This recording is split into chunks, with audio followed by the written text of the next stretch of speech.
there comes a time when we really get tested. And I do mean tested with forgiveness. And this is one of the things that we're going to be talking about tonight. And this is such an important part of the process, forgiveness. Because what forgiveness is letting go of ourselves, our self-doubt, our misunderstandings of ourselves, the trials and tributes that we've had to go through, that we don't respect ourselves or are unhappy with ourselves or wish we would have done something differently. And one of the things that I was thinking about this morning was my grandfather. When I was 10 years old, I was taking tap dancing lessons. My grandfather was a Methodist minister, and he found out I was taking tap dancing lessons because I was dancing in the house doing my little tap dancing, and he walked in and he said to my mother, "Violet, what are you doing with that girl? She's going straight to hell. You are taking her to hell. If she takes dancing lessons, she's definitely going to hell." And I looked at my grandpa, and I thought, what's he talking about? And my mother began to cry, and my grandmother was there, and she cried, and all this stuff because I was taking tap dancing lessons. A little 10-year-old that had no understanding of what this, that I was going to hell, or what's hell anyway? You know, it started all these questions. But I saw my grandmother crying, I saw my mother crying, and then my mother came to me and said, "Janie, I'm really sorry, you're not going to be able to take tap dancing lessons anymore." Because Grandpa told us that if you take tap dancing lessons, he wasn't going to bring Grandma over here to spend the day anymore. And I just started crying, and I said, "Mommy, it's okay. I want Grandma here a lot more than I want tap dancing lessons." And that was one of those things that happened as a little girl. But I found out at the age of 33 years old, my mother had passed away. And I was working on my process, I think I was 39, yeah. And I was working, my mother had died, my grandfather was still alive. And he passed away, and we hardly ever saw him.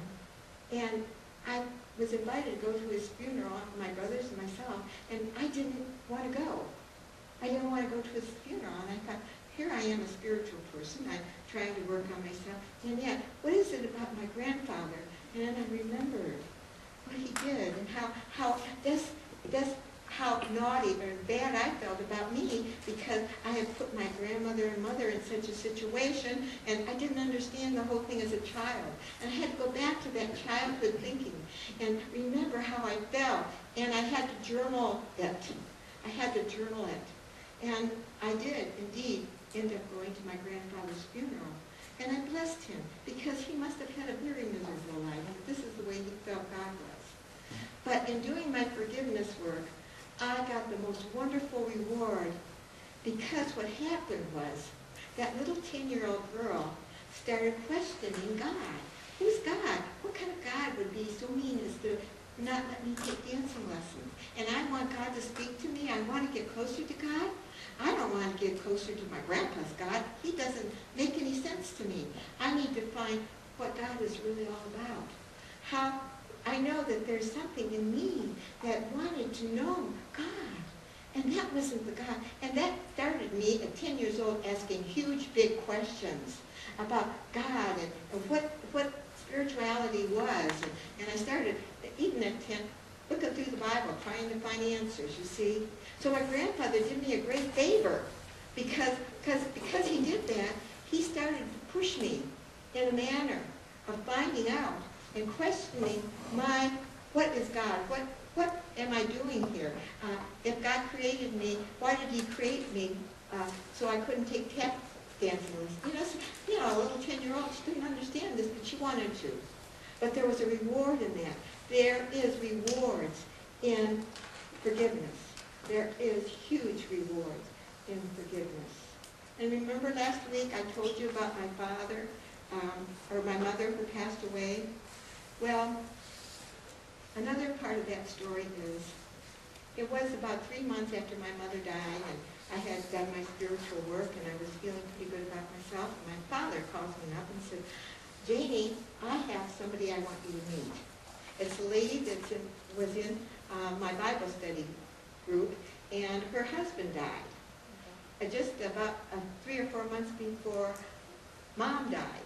And we really like each other. And I want to meet her. And I took 2 steps backwards. And I said, what? Ooh, my mother, my best friend. Now I've got to accept somebody else. What am I going to do about this? And of course, 7 steps comes in again. I had to take my father up the 7 steps and look at all the good times I had and my hopes and dreams, and he and I would really do a lot of fun things together because Mom wasn't around and he needed me. And he needed me. And now I could do things for him and he really needed me. Well, I wrote that down and I looked at that and I thought, isn't that selfish? He needs me. So I don't want him to have any other woman in the life. And that really brought me to my knees, because here I'm supposed to be working on my spiritual aspects. And here I am holding myself back because I can't do the forgiveness work necessary to allow my father to have a wonderful new relationship, which he wanted. So I did do my spiritual work. I did do my forgiveness work. And a few months later, after I'd met her and talked to her, and we had dinner many times together, he called me up again. I'm getting married. Katie, and I want you to walk me down the aisle. And I thought, thank you, God. I was free. And I walked him down the aisle so proud and so happy to put his hand into Grace's hand, his new-to-be wife. And it was a beautiful experience, which would not happen had I not done my spiritual work. This has happened to me so many times. I've got dozens of stories to tell you about what happens when we do our spiritual work. Yes, it's hard. Sitting down there and saying, I have to release and let go of something that's dear and that means a lot to you, or mainly ourselves. I found out too that I had to forgive myself more than any other thing in my life, because as my life progressed, things would come up, and I knew if I didn't deal with them and erase the energy of them, I would not be free, because I'm stuffing it into my subconscious mind.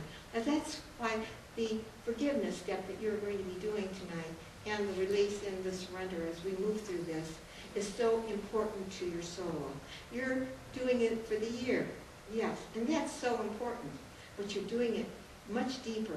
There's a much deeper level that happens in this process.